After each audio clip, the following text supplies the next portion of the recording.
Era previsto che terminasse al 31 dicembre di quest'anno, è di tutta evidenza che ciò non è possibile. Senza giri di parole, il presidente dei costruttori di Venezia afferma che il Mose non sarà pronto entro la fine di quest'anno, come era invece stato annunciato. I cantieri sono fermi e questo perché, come Salmistrari denuncia ormai da troppo tempo, non arrivano i soldi. Mancano i soldi, ma mancano anche le decisioni, cioè mi sembra che questa, come ho detto, le sovrapposizioni delle varie figure, con tutto che non voglio fare assolutamente nessuna accusa a nessun attore preposto all'opera, credo che ci sia un po' di, passatemi il termine, di confusione, cioè ci vorrebbe decisione, ci vorrebbe voglia di finire e voglia appunto di mandare quei famosi soldi che sono a Roma fermi, non si sa bene in che cassetto. Io credo che siano le modalità con cui vengono fatte le cose in questo paese, che il Mose non è l'unico esempio di opera pubblica che va a rilento e che ci impiega anni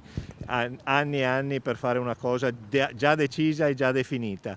Ci sono 530 milioni che sono risparmi su vecchi contratti di mutuo che sono lì a Roma, che li mandassero su e la smettessero di far aspettare le imprese che hanno lavorato e dando la possibilità ad altre di continuare l'opera. Questo messaggio è rivolto soprattutto al nuovo governo perché di questo passo il Mose non sarà completato nei tempi previsti, nemmeno se i soldi arrivassero domani. Credo che ormai sia troppo tardi, sarebbe inutile dire che si riesce a sviluppare la massa di lavori ancora mancanti nei tempi entro il 31 dicembre del 2021.